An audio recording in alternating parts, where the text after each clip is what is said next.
Hello, everybody, and welcome back to another episode of the She Is podcast. Today, I get to sit down with Kelley Tenny. I am so excited for this conversation. I connected with her a couple of weeks back, and her story, her message just really spoke to me, and I just loved her energy. Kelley believes that everyone goes through challenges, and those challenges are meant to be shared so that your learned wisdom can help others. Through her breast cancer diagnosis last year, Kelley learned so much about what living authentically really means, and she wants to let others know that thriving in the midst of chaos is possible. So, Kelley, I will hand it over to you. If you want to tell us a little bit about who you are, and just, where we want to start, whatever you want to tell us about. Amazing. Yeah, thank you. Where should I start? I guess I'll just start with where I used to be, and we can move into, a bit of my story. I'm a mom. I have two kids. I have a 12-year-old daughter and a 10-year-old son. We have a new German Shepherd puppy running around the house, and I have a husband who works in retail. And I wear a lot of different hats. I've always been someone who has a lot of plates spinning. So I teach college out here in Southern California. I actually teach soon-to-be teachers how to write curriculum. My background is in health and wellness. And I taught middle school health for about 15 years, which comes with its own lessons and its own stories that we can save for another time. But those are kind of all of the things. I own a business called Teach Your Brilliance, which is really part of my story, helping amazing experts use their stories and their life experiences to turn their wisdom into wealth, with online course creation and other kinds of online educational opportunities. And let's see, about a little over a year ago, I was just doing all the things. I was one of those women that I thought was doing what I was supposed to be doing. But what I know now is I was living a life of shoulds, right? Doing a lot of shoulding on myself. So I worked out 6 days a week because I thought I should be working out. I was volunteering at my kids' school, even though I basically had two jobs between teaching and running my business, because I thought that's what a good mom should be doing. I was eating a very stringent diet, eating the things I should be eating, not eating the things I shouldn't be eating. And in all of that stuff, I really was, I've always been a rule follower, which is super interesting, probably if we want to like unpack that at some point. But, I've always been even as a kid, I've always been the kid that like does the right thing, right? That does the thing that I should be doing. And I was very much raised in a household of should and shouldn'ts, as well. So I was just doing that, like thinking that I had a great life and I did, and that I was happy, and I was, engaging in self-care with my nutrition and everything else. And a year ago, so October 8th of 2021, I went in for my routine mammogram, which part of my rule follower actually paid off this time. It was like October, I do it every year. And I got a phone call later that day from the breast care center asking me to come back in for a biopsy, sharing that the doctor had seen something in my mammogram that they didn't like. And 24 hours later, I was back in the office, having a biopsy of not only a mass that they found in my right breast, but also in my lymph nodes in my right armpit, which also came back as suspicious looking. is how they phrased it. And 24 hours after that, I received a phone call saying that I had breast cancer. Wow. Wow, what a Yes. whirlwind of 24 hours. It was such a whirlwind, and it was really surreal. Like, it was very much this surreal, I'm going to say my brain didn't catch up with actually what was happening until months and months later. And um I know now that it was a blessing. I had a lot of friends that had been diagnosed through breast cancer and gone through that. And, many of them were like, wow, we waited weeks before they brought us in for the biopsy. So, I was very fortunate to be at the breast care center that I was at. Um, by that Monday, they had my whole care team assembled and ready to go. So, yeah, Wow. they called me. Yeah, they called me on a Friday and they said, we didn't want you to go the weekend wondering, but unfortunately you have breast cancer. And they said, we'll call you on Monday. And on that Monday, they were like, this is your surgeon. This is your appointment with her. This is your oncologist. This is your appointment with her. This is your plastic surgeon. So the care center that I went to, really, they all work as a team. And so it was another blessing that I really didn't have to think about finding a doctor. Wow. Mhm. Like as you're explaining this, like, do you remember the feelings, the emotions that you might have had in those 24 hours and over that weekend? Like, as I'm listening to you, I'm just trying to put myself in your shoes when I know I can't do that unless I really experience it, right? But thinking about it, I'm just like, holy smokes, I feel like I would be sort of numb. Yeah. Yeah, I was very numb. It's interesting. So, that Friday when I got the phone call, um, I was preparing to leave town to go see my favorite band, which is the Dave Matthews Band in Colorado. So my husband and I had arranged to have my sister come down to watch the kids, and we were going to fly to Colorado to see them in concert Saturday night, and then we were going to come back Sunday. And so, it was very numbing, at first.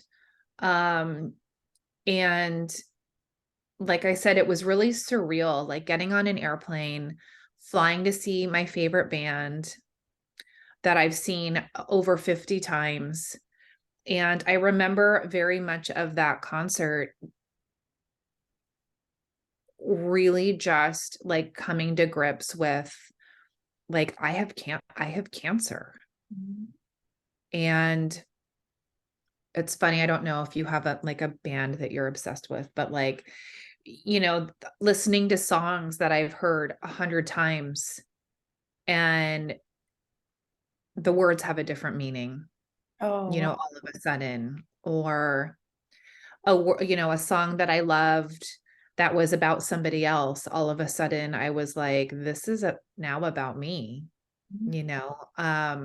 So it was really numbing, and it was really hard to process. Things moved so quickly that I was really like trying to find that balance between my next appointments and digesting the fact that, I had just been diagnosed with breast cancer. And I do remember grief and anger being very present Okay. in those first few weeks. I really remember that a lot of that processing was just grieving around, grieving for my body. And um, I really felt like there was an invasion. I definitely felt like I had been invaded. And kind of like, I don't know if you've ever had like a home being broken into, or like your car being broken into, but kind of just this like violation of, there's something that doesn't belong in my space. And I felt that very strongly, like a grief around this violation, of my body, and lots of anger, I feel that lots of anger. I feel that so deeply, but in a different sense. Because ending up paralyzed when I was 14, right? Like there was also grief and anger for me that came after that, and feeling, like you said, grief for my body, the old body, the body that worked so well, and I took like so for granted, and then the anger, and yeah, I can relate to that. Yeah, it was really, the anger piece. I really remember feeling cheated. Oh. I really remember thinking, and I think I spoke this out loud to my husband, saying like, everything I've been doing for the last 5 or 10 years, exercising, strength training, eating the right foods. I didn't use chemicals on my body. Like I hadn't worn deodorant since I was, I don't know, 25. Like, I was like, how does this happen? Like, how does this happen to me, the rule follower who was doing all the things? And I'm the one that gets diagnosed with breast cancer, I really just, and not that I wished it on somebody else, but I remember thinking, I can name 20 other women that have way more risk behaviors Mhm. than I do. That, like, if we look at statistically, they should be the ones with breast cancer, not me. And so it was really something that I think I just had to let myself go through. Mm. And what I've noticed, and you probably understand this, is there's a lot of people that tell you, yes, it's okay, let yourself go through the emotions.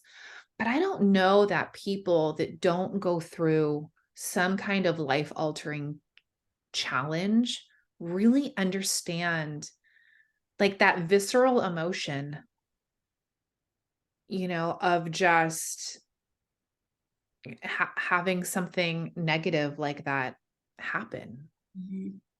Like I questioned everything. I questioned everything that I knew. Yeah. Yeah. Everything, yes. Yes. Everything that you thought you knew is essentially, I mean, for me, it felt like it was totally ripped from me. Yeah. Yeah. It was really just, you know, and I had just had to go through it. I really just had to go through it and just let myself, luckily, I knew enough at the time to just let myself feel all the feels, Mhm. and just honor that. Um, but I remember just really being angry and just feeling like this mix of devastation, um, and anger. So, about 2 weeks after that, like, as I said, my team worked really quickly. I was in the doctor's offices, both my oncologist and my oncology surgeon, within 2 weeks.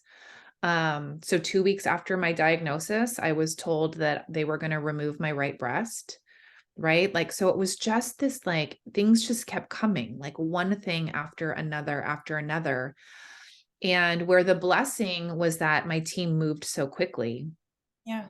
I really was playing keep up with my emotions and just being able to actually process, everything that was happening. So it was like by the time I actually accepted that I have breast cancer, it was like, and next week, I'm having a mastectomy, Yeah.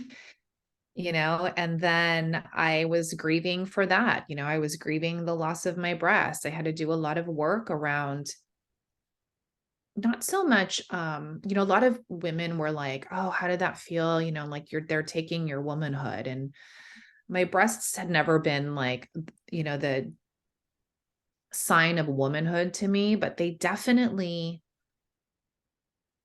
I was more connected to like mothering, Oh, okay. right? Yeah. Like to me, it was that my breasts were about my ability as a mother, like to care for and nurture my children. They really weren't this like, oh, that's what makes me female, kind of thing. And so I really had like my ability to mother almost challenged. Mhm.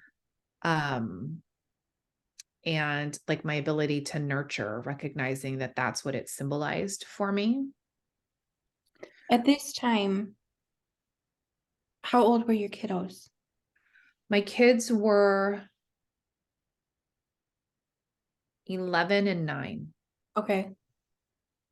Okay. And we were very honest with them. I got the phone call basically in the middle of dinner. So they were well aware that there was something going on the other side of the phone that was not good news. Yeah. We were honest with them from the very beginning. I tried to make it very clear that my cancer was stage 2.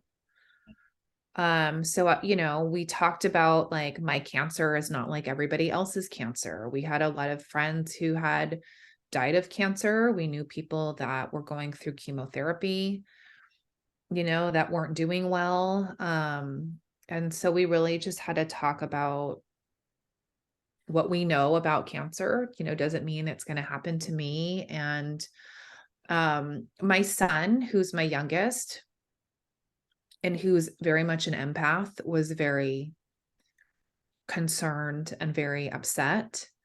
My daughter, who also is an empath, was she was very curious. Like Oh, okay. she was like, "Can I feel your tumor? Um, what's going to happen when they remove your breast? Do you need your breast?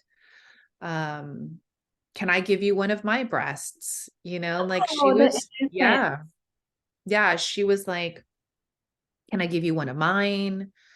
Um, and that really helped me with a lot of the processing. Like I was really able to share with her, like, I don't need my breasts anymore. My breasts have done their job. They have fed you, they have nourished you.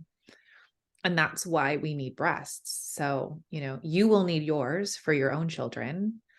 Um, I'm done. Like mine are, I'm okay with that. Right. And so that was really like a beautiful little side thing to go through that conversation with her. Um, and I think in that conversation, that's part of what just allowed me to like release that and say, it's okay. They've done their job. They've served their purpose, and it's okay to, you know, to let that go. So it was really, and I'm sure, right? Losing a part of your body is just, you really have to be able to come to peace with Yeah. not having that part of you. Yeah. Yeah. Yeah. Yeah. I I don't even know, like I don't even know if I'm at peace with that yet. I Yeah. don't know if I will ever completely be at peace with that. Hmm. Yeah. Yeah. I understand. I mean, so they removed my right breast and they had to remove the nipple. Okay. Um, I had a lot of women who had gone through breast cancer asking me why I wasn't having them remove both. The plan was that they ran me through all this genetic testing. The kind of cancer that I had was very common in women over 65. Oh, wow. Um, and I was 44 when I was diagnosed. And so they did a whole slew of genetic testing. And the plan was if there were any genetic markers that came back for cancer, they were going to do a double mastectomy. Okay. But the breast cancer center that I went to, they pride themselves in being breast savers.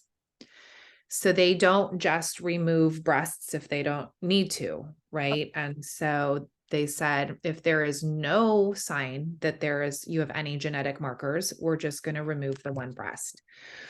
And so again, it was interesting because I had so many people like, why would you keep your other breast?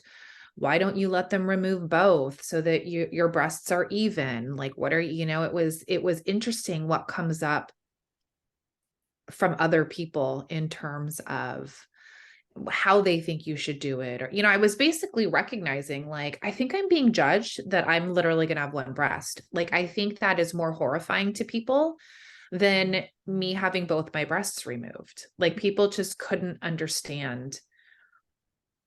Oh, well, what are you going to do? And I'm like, I don't know what I'm going to do, but, so that was really an interesting thing to go through. And I think around those conversations, when those conversations started, was really when a shift started happening around recognizing, like, I'm going to stop shooting on myself. Like, if I'm going to get through this, I'm going to stop showing up for other people and I'm going to start showing up for myself. Yeah. You How know, did you respond to people when they made that comment or when they asked that question? a lot of it was not like in person. I had a lot of resistance around telling people that I had breast cancer. Oh, okay. I really just I think I told my immediate family members right away. I told like the women and like the clients that we were working with, because once the mastectomy got scheduled, I obviously had to say, like, hey, there's going to be a couple weeks where I'm not going to be able to do this, that, or the other. But when it came to like my circle of friends, I I was like, I don't want to tell anybody. Like, I really, Wow. and not because I was ashamed or because I wanted to keep it a secret, but really because I didn't want the noise, you know? That was honestly, I feel like that was probably so helpful to just keep it on the down low and Yeah, it was like a need to know only basis, like my parents and my husband, people were like, who knows? Who are you going to tell? Who are you not going to tell? Can we tell people, and I was just like, I am just sharing it as it feels natural. Mhm. And, maybe um my hairstylist knew before my best friend. I don't know, right? Like, I was just like, I'm not going to try to make rules around. And that was like, this was all the shift, right? I was like, I've played by the rules. Yeah. I've followed the rules, and this is where the rules got me. So I'm not playing by the rules anymore. I'm just going to do what feels good. And so, I had people that were like, you should put it on social media. I had a couple good mom friends that were like, I want to do a meal train. Like, can we tell people? And I was like, I don't care. It wasn't about whether or not people knew. For me, it was about the energy around having to say, I have breast cancer 100 times. Yeah. I was like, I don't need any more reminders that I have breast cancer and I'm going to have a mastectomy. Mhm. So I just really didn't want to talk about it. Um, my husband was like, and I'm like, I don't care who knows, but I just don't want any solicited advice. Mhm. And so a lot of that, like, you should do this and why haven't you done that? They came through texts, they came through emails, and I was just like, I'm not answering them. There was a lot of loss during that time because I was just I wasn't answering anything that I didn't speak to me to have to answer. Oh, wow. There's Um, there's so much power in that. there was so much power in that. And it's funny what you learn about the people around you in times like that. I had a lot of like, you must not have gotten my text. I've texted you 4 times and I haven't heard back from you. And it's interesting to be in, going through that and seeing people show up in that way where it's like, are you really just concerned about 4 texts that came unanswered? Mhm. And or the people that were like, I'm thinking about you and you don't have to answer me, but I'm here for you. Like it was really interesting how people showed up and who allowed me just to be in that space. People that were used to me doing things for them. Some of them were like, oh my gosh, I get it. And others were like, but can you still? Oh, wow. Mhm. Yeah. Yeah, it was interesting. I mean, it was really eye-opening um to kind of see Yeah. who I was, the real version of who I was surrounded with in my life. Wow, I feel like that's so selfish. I Yeah. mean, not on your part, on their part for, not respecting that space. Yeah. Wow. Yeah. So, it was really my chance to like draw those hard lines. And um I'm in the middle of writing a book called When the Shit Hits. And it's about embracing life's challenges um with grace. Mm. And it's not really, obviously, I talk about breast cancer, but it's about anything. It's about a breakup, a loss, an accident, a death. It's about anybody who goes through those times where you wonder, like, am I going to make it through this? Am I going to be able to get through this? And one of the things I talk about is my release of the old me that put other people first, the old me that didn't want to disappoint anybody, the old me who probably really struggled with self-worth. Now that I recognize, like, I probably did a lot of things for other people because I thought my worth depended on it. And this situation made me kind of just say, you can't do it anymore. Like, you have to put yourself first. And I talk in my book about how cancer shielded me. All of the people that I had been afraid to say no to, some of them my whole life, my parents, my siblings, you know, um, being able to say, I have breast cancer and I cannot put you first anymore. I cannot be there for you anymore. Mhm. Many people, as I said, left my life. And the others were gracious and loving and understanding. But the cancer very much shielded me. I very much now had this new card that allowed me to finally say, like, I'm done putting you first, without the repercussions that I potentially had been afraid of, you know, in the past. Yeah. So that was really an interesting shift for me and kind of the beginning of me being empowered just to say, I'm not doing anything that I don't feel like doing. Oh God, that's so good. What, um, like after you started embracing that and embracing no, right? Um, what shifts have you seen in your life, like other than, the people that weren't meant to be in your life fall away? What other shifts did you notice? I think the biggest shift um was me just starting to show up authentically. Yeah. Like having giving myself permission to say, I don't want to go to the party. instead of going and acting like I was having a great time and I'm so happy to be here. Where on the inside, I'm like, oh God, like, please, or on the way home, I'm like, I really didn't want to do that. Right. Like just really being able to say what I had to say when I wanted to say it. Um, which I realized more and more like, wow, Kelley, you really weren't living your authentic self.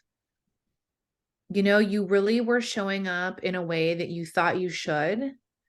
And so much of it was not who I was, from, like I said, from pretending like I wanted to be places. I mean, things as simple as like not picking up my phone. Mm-hmm. Like my husband would be like, your dad's calling. And I'd just be like, I don't, Dad, if you ever hear this, I love you. Just saying like, I don't want to talk to him right now. Yeah. Yeah. And for a while, my husband was like, you always pick up the phone when your dad calls. And it's just like, well, you know what? Not anymore, not anymore. And so just being able to live that authentic life and to share my authentic voice, which I know a lot of people were like, oh, it's because she's going through cancer. Oh, she's just, whatever. But the last year has allowed me, and I think allowed others to learn like, this is really who Kelley is. I think going through something so life-changing, like your experience, like my experience, it opens your mind, it opens your eyes to a whole different world, and Mhm. it shifts something so massively inside of you. Like your life could have been gone, and yet here you are given another chance. And to hell if I'm gonna do anything other than the things that I really want to do or be or say. Yeah. Yeah. And, I also realized, right, because, my background's in education, obviously, I talk about how these challenges that we go through, as you said earlier, they're meant for us to learn from them. And more importantly, they're meant for us to use them to impact others in one way or the other. And, I think I've had a lot of friends say, I've learned this from you. Like I've learned to say no, or I've learned to not care, or I've learned to not put pressure on myself. And, most importantly, what I hope with just like being able to show up authentically and honestly, and sometimes it's like I'm a brutally honest person, people know you ask me a question, like you better be ready for the answer. I ain't Cause gonna sugarcoat anything. yeah, and I used to worry about like, how are they going to feel? And obviously I don't do it like in a malicious way, but I'm really past that. Like, I'm going to tell them what they want to hear so that they don't get mad and they still love me. Now I'm just like breast cancer and going through that, having to learn how to like relove my body, give my body grace, like give myself grace. I think it really taught me about self-love on a much deeper level than I had been on. I think I thought self-love meant that you were exercising and doing all the things, but like really now having to go through that and just embrace it is so different. And I really just think a lot about being grateful that I can show up differently for my kids. I think a lot about my 12-year-old daughter, Mm, and um uh, I used to dye my hair and I ended up having to go through 6 rounds of chemo. okay. Um, they removed my right breast, so I, you know, dealt with all of that, and I really recognized like it was a time to not only show up for myself, but that there was a bigger lesson that my daughter was seeing, that my son was seeing. People were like, wear a wig through chemo, and I was like, I'm not doing it. I'm not wearing a wig. I'm going to just show up and embrace whatever happens to my hair. Or when chemo was over, all my girlfriends were like, are you going to dye your hair again? And I was like, I'm done. Like, I'm not going to dye my hair. I'm going to rock my grays. I'm just going to be more authentically me, and I'm not going to play into what I think other people think I should look like. Mhm. Um, and I think that's been a really great thing. And I think that I know that my daughter, I thought a lot about like, what am I showing my daughter if I wear a wig, Mm, and act like my hair is still long and luscious? Like, what is that teaching her and my son about the importance of physical appearance? Or, I'd wear shirts and you could tell that like I only had one breast, mhm. and people would be like, oh, you could stuff it or you could buy like padding so it looks even. And I was like, what am I telling my kids about appearances?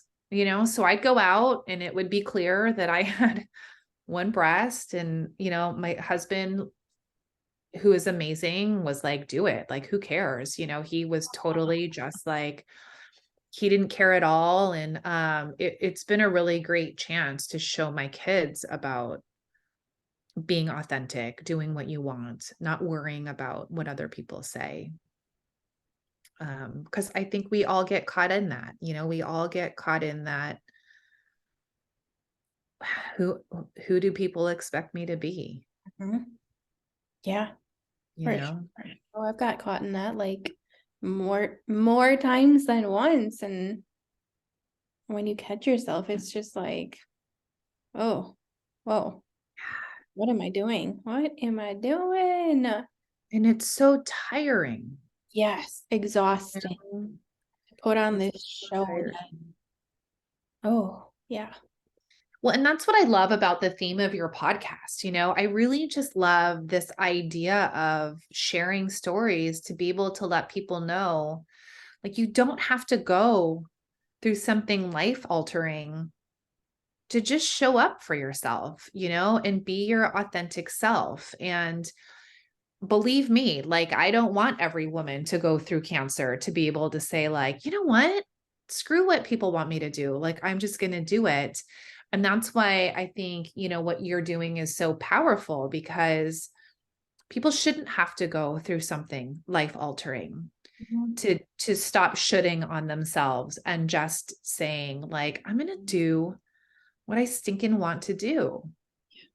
And like for those of us that do go through the life altering things and those that don't, like allow us to be your permission slip to show Yes. the fuck up Yes. for yourself. Yeah. Oh, yeah. I mean, even as being a mother, like, even, going through chemo, I went through 6 rounds of chemo over the course of about 5 months.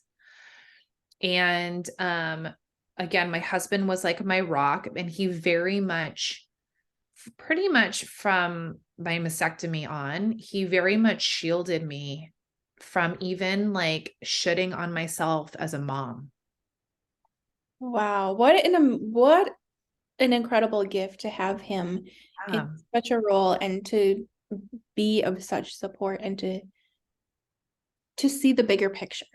Yes, yes. And, for a while, for about 6 weeks after my mastectomy, I couldn't like lift anything. I wasn't supposed to pull anything. And he was really like, do not ask your mother. Like, do not ask your mother to pour your water. Do not ask her to get something from the fridge. Like, open the door for your mother. Do not ask her to reach for anything. Like, you guys have to figure it out. And it really allowed me to just be like, I don't need to hurt myself for my children.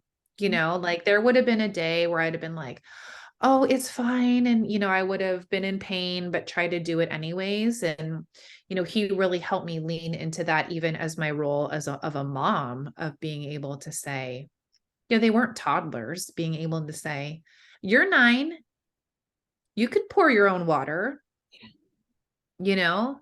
Figure it out. Yep. Yeah, you're 11. You're old enough to put your laundry in.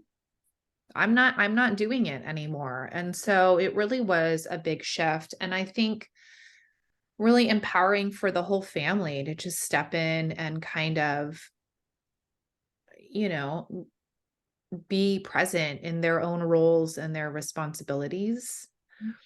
And I will tell you, along with that authenticity, which I'm sure you can speak to, um, it's allowed me to release a lot of resentment.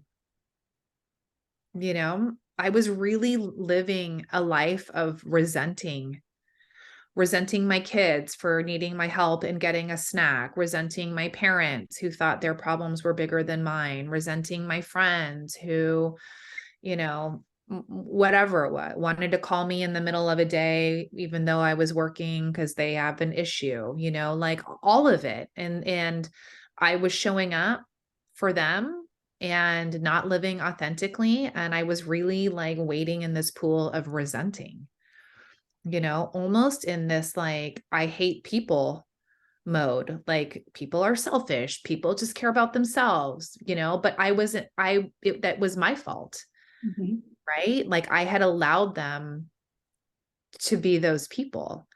And so, stepping into your like, your own authentic self really allows you to let go of the resentment that you have, from others, taking your energy or pulling from you. And so I know, many of my relationships are better. My relationships with my family is better. With my kids, they're just, it's more of a even give and take relationship. Whereas before I allowed it to be I allowed my relationships to be very take. Wow. This, you speaking to this really ties into a conversation I actually just had right before you. And I don't remember exactly what like the context of our conversation was, but I said this morning I was reading a post. I was listening, it was a reel. Um, and I was telling her, I was like, this this reel had me reflecting on like my life up to this point, like things I've done, things I've been, things I've said, like all of the things, right? And I'm like, there's one common denominator here, and it's me. Like, Yeah. like that self-responsibility is just holy smokes. It was kind of mind-blowing to have that realization this morning. Like, you get to choose always. 100%. Yeah, 100%. I mean, and I've never been like a life happens to us person. I've always been like a life happens for us. But this has really allowed me to like look at that like on the granular level. It started obviously with like, how is breast cancer going to happen for me? Like, what is this for? Like, I believe that I'm meant to be on this journey. I didn't know the reason for much of the time, and I feel like there's still more reasons that are yet to be revealed as, I move forward. But I really held that closely of like, Kelley, this is happening for you. Like, there's a reason why you were chosen to go through this. And as I started looking at relationships, and now that I can compare like this before and after, like you said, when I think about all the people, all the things, there's one common denominator, right? And that's me. Yeah. And so, where I think at one point maybe I would have been angry at the people who consistently take, really it's recognizing like that I had allowed that. Mhm. Yeah. And now not only do I have the opportunity to change, but our relationships are so much more even and so much more filling. And and some were not, Mhm. some were not. Some were still, I would have people that like they would call and share their problems, and my husband would say like, did they ask how you were? Like, well, I was in the middle of chemo. Did they ask how you were? Did they ask about your health? And I was like, nope, Wow. not at all. Yeah, it was real, like people that are very close to me, where I'd be in bed the day after chemo and they'd be like, oh my God, I need your help. This Oh. and this and this happened without even like a, how are you? Mm-hmm. And I don't need babying, but like, how are you? Just How are you feeling? Like decent. that would have been nice, but again, I really looked hard and was like, you've allowed them to do that. Like you've allowed them to call and expect you to be there without even having to worry about your condition or who you are. And, it was my chance to say no more. And some of those relationships didn't make it. I was just about to ask, have most of those relationships fallen away? Many have, um, or they have greatly shifted. Yeah. Yeah. I have a handful of people that were like, I would have told you they were my ride or dies. And now And story. yeah. And now, maybe we do like a cordial Happy New Year text. Um, but that's part of living authentically, right? Like I don't think it was about the breast cancer as much as it was about me just saying, this is really who I am. And this is the person you are now going to have a relationship with. And obviously, the authentic me was not what they were looking for. Wow. Yeah. Wow. If there is one piece of wisdom, one tip, one anything that you would leave our audience with today, what would it be? I think it would be around the recognition that every hardship, every challenge, everything that every test that life puts us through is very much for a reason.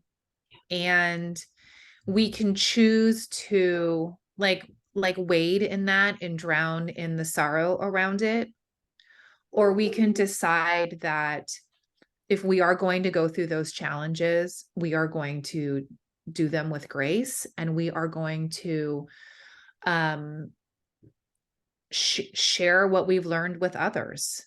I think that, like we were talking about, people shouldn't have to go through hardships to be able to say, I'm going to live authentically, or I'm going to say no, or I'm going to stop shitting on myself. Right. But, I really would just love to empower people to like look at your own stories and think like, how has that given you this unique wisdom that like you can share, whether it's just sharing with a friend or starting a podcast or whatever it is. Those messages from all of the things that we go through, don't make them worthless. Yep. Use them. And I think if we all did that, we like collectively could like raise the vibration. Dude, that would be, could you imagine the shift that would take place? No, and everybody has it. Yeah. Everybody has this wisdom that we discount because it's like, well, a lot of people go through cancer, or a lot of people get in car accidents, or a lot of people lose their husbands, or what, right? But it's like, yeah, but like, if we all just shared it, hopefully this conversation saves somebody and they decide to live more authentically just because. Not because anything life-changing happened, but just because this was like an inspiration. And if everybody was willing to share their messages to inspire, like what a beautiful thing that would be. Yeah. Yes. I've gotten caught up in like oh, someone else has shared that or someone else has gone through that, like myself, and I've stopped myself from sharing, but then I always have to go back and remind myself that only I can say it in the way I Yes. say it, and my experience is unique to me. And of course, someone has gone through something similar, and it's not the exact same. Not at all. And the other thing, is that, not everybody is going to resonate with me, who is a teacher and a mother and, whatever. Like there are other people that are going to resonate with other things. My personality, doesn't resonate with everybody. And, the way I tell my story is different in a way than somebody else is going to tell their story. And that's the beauty of it. I think that's the beauty of the journeys that we go on, is they're our journeys. Nobody is ever going to write the exact same story as us. And I think we need to step into that, because I agree. I think that's where imposter syndrome pops up. Yes. It's like, well, there's a lot of people that talk about going through cancer, Yes. but there's probably some woman out there, for me, for you, that is exactly like we were, Yep. that our stories are like, yes, like that is me, and if it's one person, it's worth, sharing. I always say, like, our stories aren't just meant to be told, they're meant to be taught. Oh, I love that. Yeah. Oh, that's good. Our stories are meant to be taught. Yeah. I love. Yeah, which is what you're doing, like we have to step out of that. Like you don't have to teach a class. Yeah. You just have to get it out there. Yeah. Mhm. So good. Thank Yeah. you for your time, your energy, for sharing your story, your wisdom in your own unique way. Like, it was so good to have this conversation with you. Thank you. And thank you again for the podcast and just giving us a platform to be able to share who we are in this authentic, non-judgmental, open space. Totally. It has been my pleasure, and it is such an honor to get to know all of you that choose to say yes. So thank you.